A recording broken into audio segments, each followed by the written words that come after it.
کربلا کے بعد یزید کی خباثت، مدینہ منورہ پر چڑھائی۔ مدینہ منورہ پر حملہ کرنے والے مسلم بن عقبہ کا عبرتناک انجام جاننے کے لیے اس ویڈیو کو مکمل دیکھیں اور چینل کو سبسکرائب کر دیں اور بیل آئیکن کو دبا دیں تاکہ ہماری آنے والی ہر نئی ویڈیو آپ تک پہنچ سکے۔ حضرت امام حسین رضی اللہ تعالیٰ عنہ کی ذات مبارک یزید کی آزادیوں کے لیے بہت بڑی رکاوٹ تھی۔ آپ کی شہادت کے بعد وہ بالکل ہی بے لگام ہو گیا۔ پھر تو ہر قسم کی برائیوں کا بازار گرم ہو گیا۔ زنا، حرام کاری، بھائی بہن کا نکاح، سود اور شراب وغیرہ اعلانیہ طور پر رائج ہو گئے اور نمازوں کی پابندی اٹھ گئی۔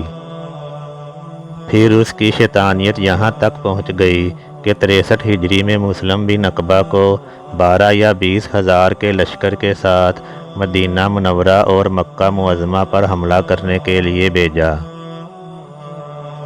اس بدبخت لشکر نے مدینہ منورہ میں وہ طوفان برپا کیا کہ الامان الحفیظ، قتل و غارت گری اور طرح طرح کے مظالم کا بازار گرم کیا۔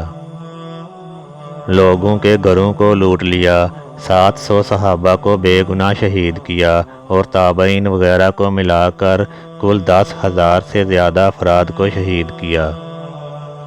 لڑکوں کو قید کر لیا اور یہاں تک ظلم کیا کہ وہاں کی پاک دامن پارسا عورتوں کو 3 شبانہ روز اپنے اوپر حلال کر لیا۔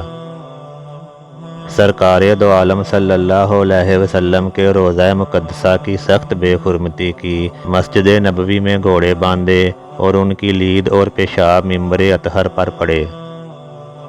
3 دن تک لوگ مسجد نبوی میں نماز سے مشرف نہ ہو سکے۔ صرف حضرت سعد بن مسیب جو کہ تابعین میں سے تھے پاگل بن کر وہاں حاضر رہے۔ آخر میں ظالموں نے ان کو بھی گرفتار کر لیا مگر پھر دیوانہ سمجھ کر چھوڑ دیا۔ خبیث لشکر نے ایک نوجوان کو گرفتار کر لیا۔ اس کی ماں نے مسلم بن عقبہ کے پاس آ کر فریاد کی اور اس کی رہائی کے لیے بڑی عاجزی منتی کی۔ مسلم نے اس کے بیٹے کو بلا کر گردن مار دی اور اس کی ماں کے ہاتھ میں دیتے ہوئے کہا کہ تو اپنے زندہ رہنے کو غنیمت نہیں سمجھتی کہ بیٹے کو لینے آئی ہے۔ ایک شخص کو جب قتل کیا گیا تو اس کی ماں ام الیزید بن عبداللہ بن ربیعہ نے قسم کھائی کہ اگر میں قدرت پاؤں گی تو اس ظالم مسلم کو زندہ یا مردہ جلاؤں گی۔ جب وہ ظالم مدینہ منورہ میں قتل و غارت کے بعد مکہ معظمہ کی طرف متوجہ ہوا تاکہ وہاں جا کر عبداللہ بن زبیر اور وہاں کے ان لوگوں کا بھی کام تمام کرے جو یزید کے خلاف ہیں۔ اتفاقاً راستے میں اس پر فالج گرا اور وہ مر گیا۔ اس کو وہیں دفن کر دیا گیا۔ جب یہ خبیث لشکر آگے بڑھ گیا تو اس عورت کو مسلم کے مرنے کا پتہ چلا۔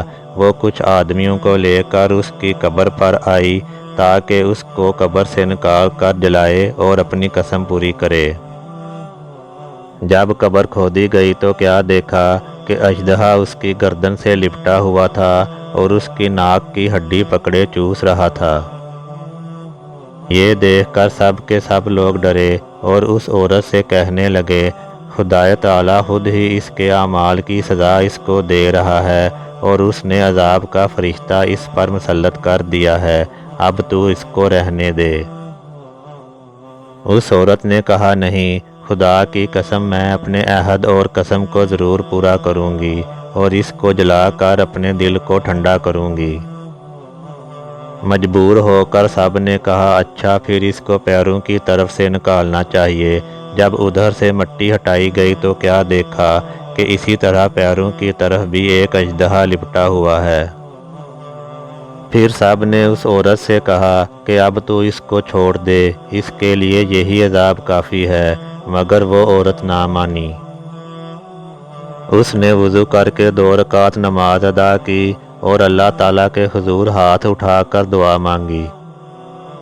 الہی تو خوب جانتا ہے کہ اس ظالم پر میرا غصہ محض تیری رضا کے لیے ہے، مجھے یہ قدرت دے کہ میں اپنی قسم پوری کروں اور اس کو جلاؤں۔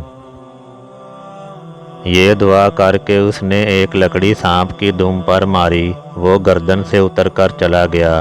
پھر دوسرے سانپ کو ماری، وہ بھی چلا گیا۔ تب انہوں نے مسلم کی لاش کو قبر سے نکالا اور جلا دیا۔